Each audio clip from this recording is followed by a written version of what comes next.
नमः शिवाय। हिंदू सनातन धर्म के अनुसार देखा जाए तो नव वर्ष की शुरुआत हर साल चैत्र नवरात्रों से मानी जाती है, लेकिन पूरे विश्व में अगर नव वर्ष की शुरुआत देखी जाए तो 31 दिसंबर मध्य रात्रि 12 बजे के पश्चात ही मानी जाती है। लेकिन अलग अलग धर्मों के अनुसार उनके नव वर्ष की शुरुआत अलग अलग महीनों में होती है। आज के इस वीडियो में मैं आपको बताने वाली हूँ कि 2025 की जो शुरुआत हो रही है वह सिंह राशि से जातकों के लिए कैसा रहने वाला है। राशिफल देखने से पहले आपको ग्रहों की महत्वपूर्ण जानकारी होना अत्यंत आवश्यक है। इस साल दो बड़े ग्रह जो हैं अपना राशि परिवर्तन करने वाले हैं, तो इनका प्रभाव भी कहीं ना कहीं आपकी ज़िंदगी पर पड़ने वाला है, क्योंकि यह दीर्घकालिक ग्रह होते हैं और लंबे समय के पश्चात ही अपना राशि परिवर्तन करते हैं, तो कहीं ना कहीं इसका प्रभाव वह आपके ऊपर शुभ या अशुभ छोड़ते ही हैं। अगर आप इस साल देखेंगे तो सबसे पहले देवगुरु बृहस्पति जो अभी जो है यहाँ पर वृष राशि में विराजमान हैं, वो इस साल जो है मिथुन राशि में गोचर कर जाएंगे। उसी के अनुसार अगर राहु केतु के बारे में देखा जाए तो राहु केतु भी अपना राशि परिवर्तन करने वाले हैं, तो वह भी अपना राशि परिवर्तन करके कुंभ में और सिंह राशि में चले जाएंगे। तो इन दो बड़े ग्रहों का राशि परिवर्तन होने के कारण कहीं ना कहीं आपके ऊपर इनका शुभ या अशुभ प्रभाव अवश्य पड़ेगा। अगर कुंडली में यह दोनों ग्रह शुभ जगह पर बैठे हैं तो कहीं ना कहीं गोचर के अनुसार अपना शुभ फल आपको दे करके जाएंगे ही। अगर ये अशुभ जगह पर बैठे हैं तो यह कहीं ना कहीं दुष्प्रभाव भी आपको देखने को मिलेगा ही। डिम्पल शांडिल्या का नमस्कार। दर्शकों को मेरी ओर से नव वर्ष की हार्दिक शुभकामनाएं। व्हाइट बोर्ड में आप जो ये कुंडली देख रही हैं, यह 31 दिसंबर 2024 के मध्य रात्रि में जब आप नए साल में प्रवेश करेंगे उस दिन की कुंडली है। तो आज मैं सिंह राशि वालों के लिए बताने वाली हूँ कि आपका यह साल कैसा जाने वाला है।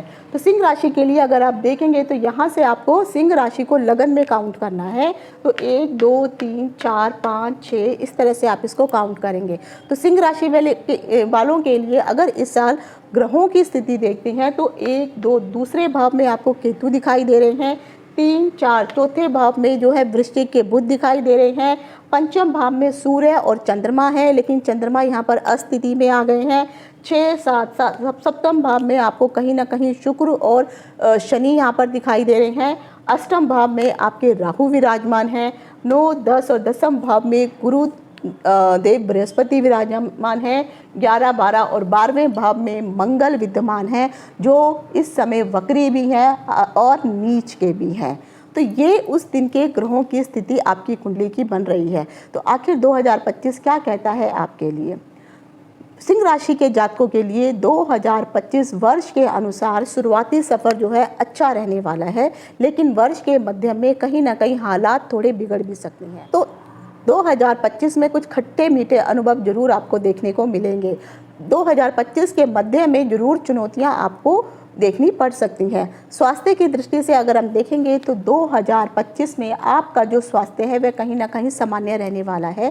जनवरी से लेकर के अप्रैल तक का जो समय है, जिन भी लोगों को मधुमेह अर्थात शुगर की बीमारी है या पाचन से संबंधित कुछ भी परेशानी अगर आपकी ज़िंदगी में चल रही है तो वह चुनौतियाँ और बढ़ सकती हैं। आपको अपने शरीर की देखभाल करने की ज़रूरत है। पेट में गैस इत्यादि हो सकती है, तो ये समस्याएँ आपकी चलती रहेंगी। नवंबर और दिसंबर के समय में थकावट के कारण कहीं ना कहीं शरीर दर्द की शिकायत भी आपको दिखाई देगी। खान पान में कुल मिलाकर के आपको संतुलित रह करके चलना ही अच्छा रहेगा, नहीं तो शरीर से संबंधित दिक्कतें आगे चलकर आपको बनती रहेंगी। आर्थिक स्थिति में देखा जाए तो 2025 की शुरुआत में देवगुरु बृहस्पति जो हैं वह आपके कार्य क्षेत्र अर्थात दसम भाव में बैठे हुए हैं, जिसके कारण अगर आप व्यापार कर रहे हैं या नौकरी या फिर जो भी आपका कार्य क्षेत्र का भाव है वहाँ के लिए आपको एक नई अपॉर्चुनिटी दिखाई देगी। कहीं ना अच्छी नौकरी के ऑफ़र आपको मिल सकते हैं। मई में 2025 के आसपास सिंह राशि के एकादश भाव में गुरु अपना राशि का परिवर्तन कर लेंगे, जिसके कारण आपकी आमदनी में बढ़ोतरी होगी, इनकम भी बढ़ेगी, कहीं ना कहीं सेविंग भी हो जाएगी और अच्छा जो है धन का उछाल आपकी ज़िंदगी में दिखाई देने आपको मिलेगा, आपकी सेविंग जरूर बढ़ेगी। नौकरी से संबंधित देखा जाए तो कहीं ना कहीं आपको अपॉर्चुनिटीज़ बढ़ने वाली हैं, आपके कार्यों का विस्तार होने वाला है। अगर कोई पहले से पुराना कर्ज आपने लिया हुआ है तो इस कर्जे से आपको मुक्ति मिलने वाली है। अप्रैल के महीने में आपकी जो भी आर्थिक स्थिति है वह धीरे धीरे स्थिर हो जाएगी, पुराने कर्जे समाप्त हो जाएंगे। लेकिन जुलाई से लेकर के सितंबर तक का जो भी समय है, अगर आप कोई निवेश करने की सोच रहे हैं तो ज़रूर आप उससे बचें। निवेश करने से पहले थोड़ी सलाह मशवरा अवश्य करें।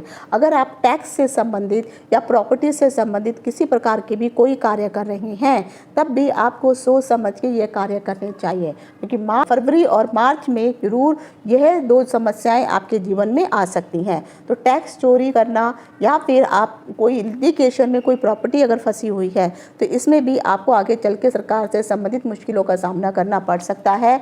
अगर आप कोई व्यापारिक निर्णय लेना चाहते हैं तब भी आपको उसमें सावधानी बरतने की आवश्यकता है। अब आ जाता है आपका पारिवारिक और सामाजिक जीवन 2025 में कैसा जाने वाला है। आपके पारिवारिक और सामाजिक जीवन से संबंधित अगर बात करें तो 2025 में शनि आपके अष्टम भाव में गोचर करेंगे। मार्च से पहले का जो भी समय है यह आपके लिए अच्छा रहने वाला है, लेकिन मार्च में जब शनि अष्टम भाव में गोचर करेंगे तो कहीं ना कहीं यह समय आपके लिए कष्टकारी परिणाम लेकर के आ सकता है। आपके माता पिता को स्वास्थ्य से संबंधित कुछ परेशानियां हो सकती हैं। मित्रों पर आपको अत्यधिक विश्वास करने से बचना चाहिए। जून और सितंबर में आपकी मित्रों के साथ कुछ अनबन भी हो सकती है, लेकिन उस अनबन को आप बातचीत के द्वारा जरूर सुलझा सकते हैं। परिवार की तरफ आपको थोड़ा ध्यान देने की ज़रूरत है, लेकिन जब भी आप किसी के साथ बातचीत करेंगे तो अपनी वाणी पर कंट्रोल करके ही बात करें। गुस्से से अपने शब्दों पर ना बिगाड़े, वरना बात और बढ़ सकती है, क्योंकि इसके कारण आपके जो भी निजी रिश्ते हैं इनमें कुछ ना कुछ खटास आपको देखने को मिल सकती है। जो भी प्रेम विवाह इत्यादि करना चाहते हैं इन जातकों के लिए यह समय अनुकूल नहीं रहने वाला है। तो कोशिश करिए, अगर आप प्रेम विवाह करना चाहते हैं या अपने रिश्ते के बारे में अपने परिवार वालों को बताना चाहते हैं तो वर्ष के अंत का जो समय है ये अत्यंत शुभ रहने वाला है। इस समय अगर आप अपने परिवार वालों को अपने रिश्ते की जानकारी देते हैं तो कहीं ना कहीं ये एक्सेप्टेबल भी रहेगा।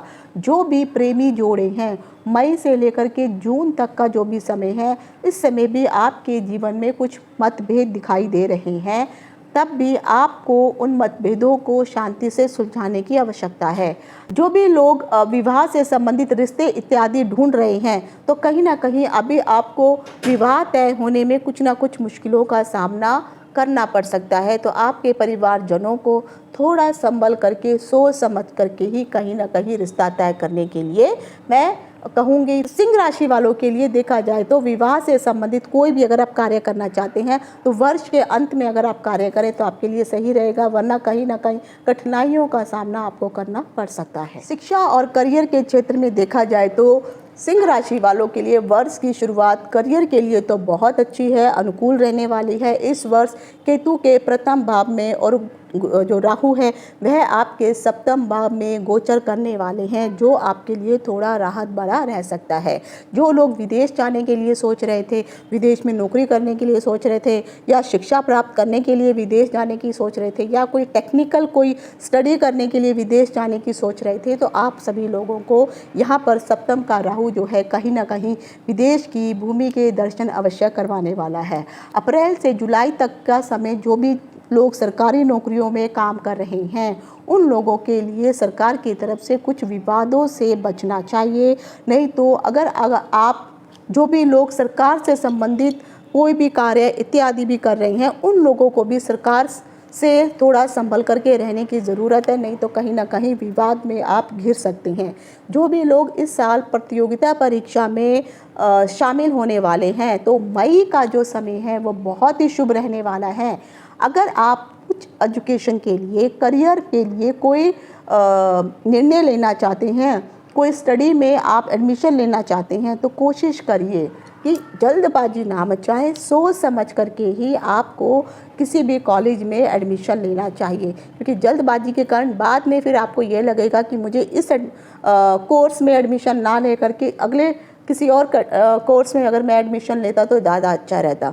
तो कोशिश ये करिए कि करियर के निर्णयों में सावधानी अवश्य बरतनी चाहिए। यह जो अवधि है आपकी सेहत के लिए भी इतनी अच्छी नहीं रहने वाली है। तो सिंह राशि के लिए देखा जाए तो कुल मिलाकर के जो वार्षिक राशिफल 2025 के अनुसार कुछ खट्टा मीठा यह साल रहने वाला है। अगर ज़िंदगी में इस प्रकार की परेशानियां पहले से भी चल रही हैं और जो परिवर्तन इस साल जो हैं बड़े बड़े ग्रहों के होने वाले हैं, अगर यह आपकी कुंडली में पहले से ही वहाँ पर वही ग्रह उस भाव में उसी राशि में विद्यमान है और शुभ भावों में नहीं है, तो कहीं ना कहीं ये परेशानियां और अधिक बढ़ सकती हैं। तो उपाय जानने के लिए ज़रूर कोशिश कीजिए, किसी अच्छे पंडित को अपनी कुंडली अवश्य कंसल्ट कीजिए ताकि आने वाला समय जो है आपके लिए अच्छा रहे। फिर भी मैं एक नॉर्मल उपाय आपको बता रही हूँ कि जो भी लोग शनि से पीड़ित हैं उन लोगों को हनुमान के मंदिर में जाकर के, खासकर जो खड़ी प्रतिमा हनुमान की होती है उस मंदिर में जाकर के मंगलवार के दिन आप उनके आगे शुद्ध देसी घी का दीपक अवश्य जलाएं। कुछ मीठा प्रसाद जो है वहाँ पर लड्डू या बूंदी जो है प्रसाद का भोग लगाएं और बाद में फिर अन्य लोगों को बांट दें। अगर शनि से अगर आप पीड़ित हैं तो शनिवार के दिन अगर आप शनि के मंदिर में जाएंगे, वहाँ पे शनि के ऊपर तेल इत्यादि अगर आप चढ़ाते हैं और हनुमान मंदिर में बैठ करके हनुमान चालीसा का पाठ करते हैं तो कहीं ना कहीं शनि से संबंधित जो भी दिक्कतें हैं उनसे भी आपको राहत प्राप्त होगी। आशा करती हूँ आने वाला नया साल आप सभी के लिए शुभ और मंगलमय हो। ईश्वर आपकी जो भी मनोकामनाएं हैं, लेकिन वे मनोकामनाएं जायज़ हैं तो उनको अवश्य पूर्ण करें। आपको नव वर्ष से संबंधित यह जानकारी कैसी लगी कमेंट्स करके ज़रूर बताइए, इससे हौसला अफजाई मिलती है। कमी है तब भी मार्गदर्शन कीजिए, अच्छा है तब भी प्रोत्साहित कीजिए। तो आज यहीं तक, इति शुभम, नमस्कार।